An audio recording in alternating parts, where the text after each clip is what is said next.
Bismillah wa salatu wa salam ala Rasulullah. Pourquoi l'islam est la seule vérité? Aujourd'hui, Inch'Allah, notre frère suisse converti à l'islam, il va nous parler d'une autre nouvelle vérité scientifique dans le Coran. Au nom de Dieu, le tout clément, le tout miséricordieux. Les étapes de la création de l'embryon.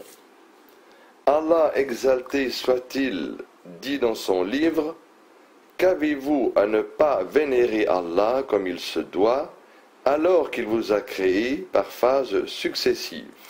Sourate Noé, versets 13 et 14. Vérité scientifique.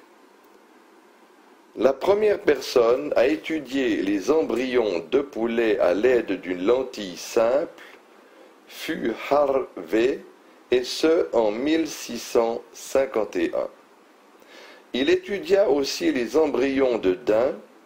Vu la difficulté de visionner les premières étapes de la grossesse, il soutint que les embryons ne sont que des sécrétions utérines.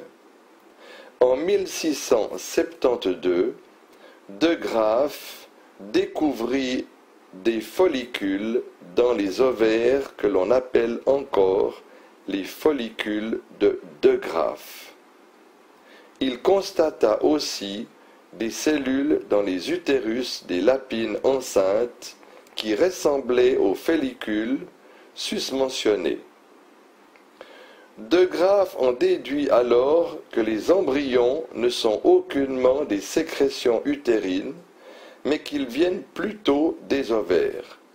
Ces créatures minuscules constatées par De Graaf n'étaient en réalité que des cavités dans les masses des blastocystes.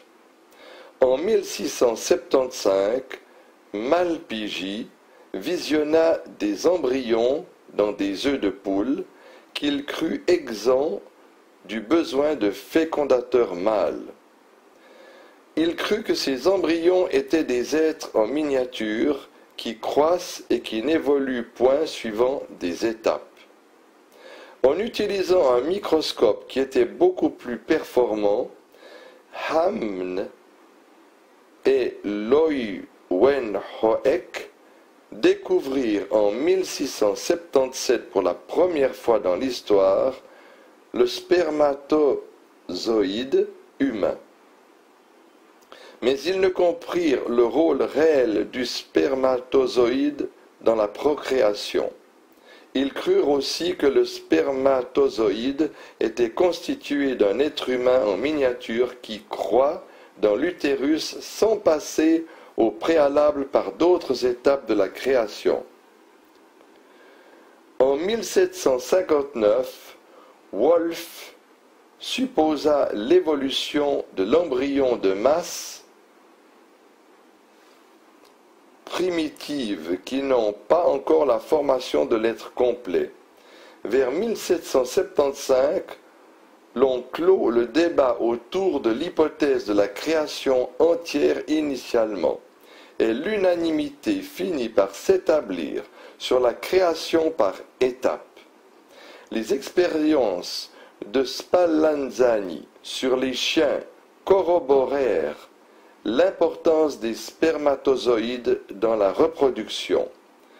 Mais jadis, il était de mise que les spermatozoïdes étaient des créatures intruses, raison pour laquelle on leur donna le nom des animaux du sperme. Et en 1827, après la découverte du spermatozoïde d'à peu près 150 ans, von Baer constata l'ovule dans un ovaire de chien. Puis en 1839, Schleiden et Schwann eurent l'assurance de la formation du corps humain à partir d'unités vivantes fondamentales et de ce qui provient de ces unités.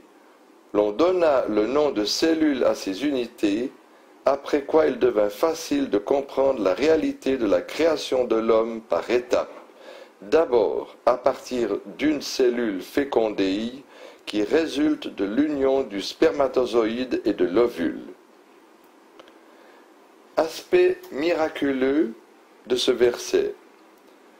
Le texte coranique mentionné plus haut prouve que l'homme n'est pas créé subitement, contrairement à ce qui était de mise jusqu'au siècle surpassé, et ce, depuis l'époque d'Aristote avant Jésus-Christ.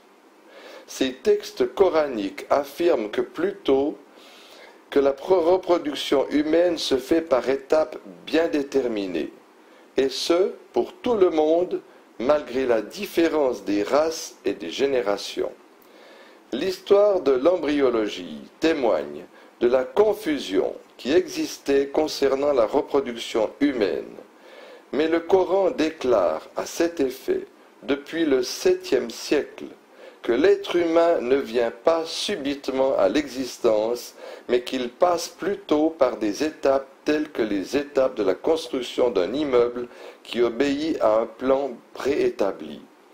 Le hasard ne saurait expliquer ces étapes préétablies mentionnées par le Coran, qui sont la preuve évidente de la sagesse, de la volonté, de l'omnipotence, de l'omniscience d'Allah. Tout comme ces étapes prouvent la perfection de la création divine, quant à l'unité du plan et des étapes pour toutes les races et les générations, elle est une preuve tangible de l'unicité du sublime Créateur. أشهد أن محمد رسول